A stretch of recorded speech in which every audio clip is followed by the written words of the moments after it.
What the heck is going on? You know, I say that a lot as I read the news today.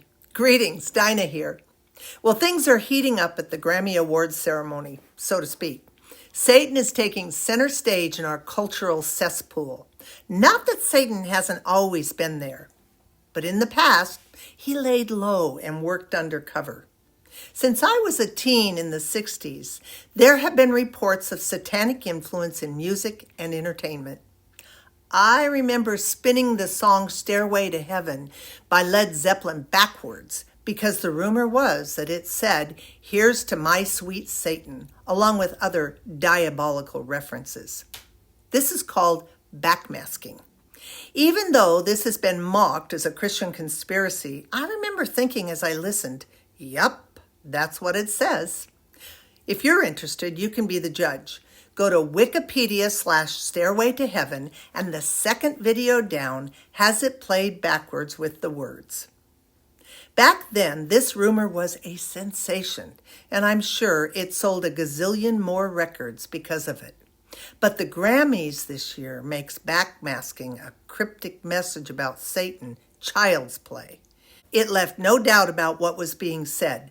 No backmasking needed. Madonna introduced it with gushing accolades. Sam Smith and Kim Petras performed the song Unholy on a stage that had been transformed into a glamorous version of hell. There was Satan in a horn top hat, dressed in red, surrounded by women in cages. It proceeds with him putting on a full Satan mask and the women and the horned demons undulating and sexually gyrating as they fawn over him. This to a backdrop of red, black, and flickering fire. Of course, after the show, they partied and collected lots of money for their performance. What was missing was the torment, weeping, and gnashing of teeth for eternity. But we're not supposed to be bothered. Here's a comment from someone on a conservative post. Quote, "I'm disappointed that so many conservatives would judge someone like this. But that's what they do. They love to judge. They think he's evil. What do they know of his religious beliefs? He's a performer, an entertainer, and people like this are nothing new. Weren't you all around for Alice Cooper or Marilyn Manson? Yup. Real evil doesn't wear horns or red costumes. Real evil could be the most innocent, normal-looking person with a very mild demeanor, like one of your neighbors. But for Sam, this is just stage theatrics. Grow up."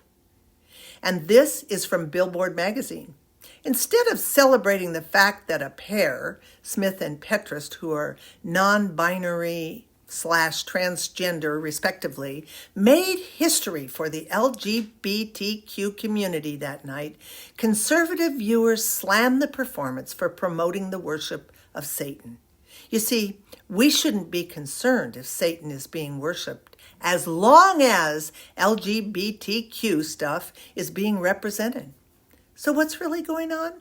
Are we prudes, unsophisticated dolts? Is it just theatrics?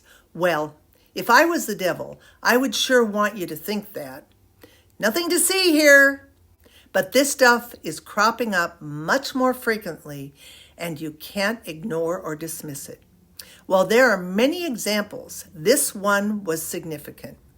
In 2016 in Switzerland, they opened the Gotthard Tunnel with a ceremony that is described by one publication this way.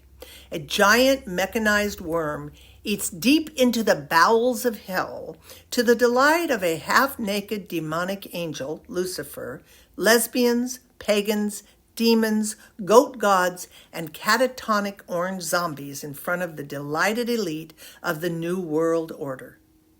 I actually watched it and wondered if I needed to go find an exorcist. But here is the mind-blowing connection: Satan worship and abortion.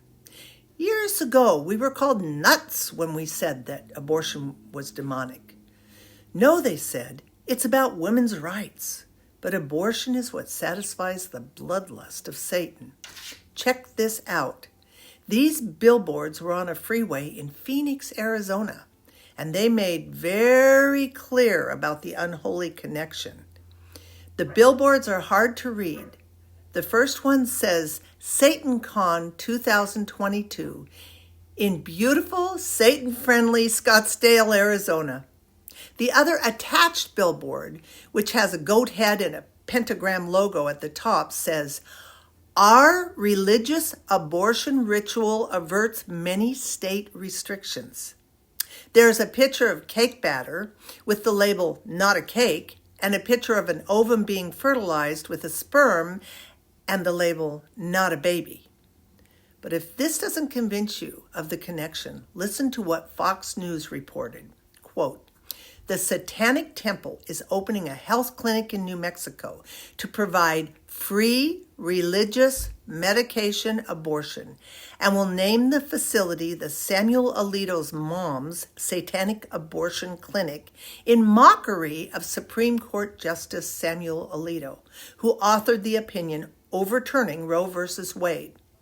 TST Health, the new medical service arm of the non-theistic religious organization, will provide telehealth screenings and appointments to provide abortion pills to patients. These services will be provided free of charge as part of the Satanic Temple's abortion ritual, though patients must still pay for the medication from a pharmacy, which typically costs around $90, according to the TST Health website.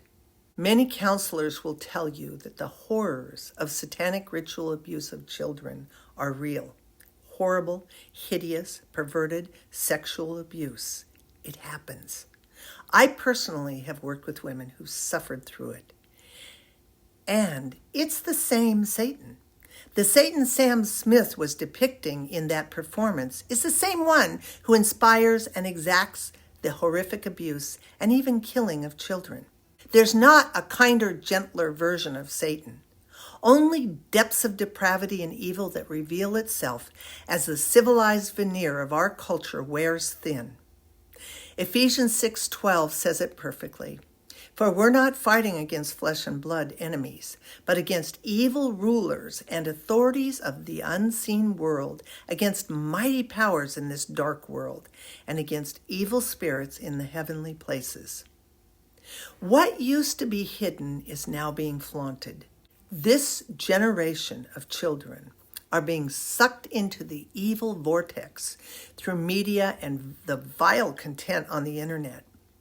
But in a way, we're going back to what Christianity was born into: paganism, hedonism, infanticide, female degradation, sexual perversion. Read the history of Roman emperors, and rampant crime. Like then, we as Christians must stand against evil, looking to the same hope of Jesus' return. Unlike them, I think we are very, very close to it happening.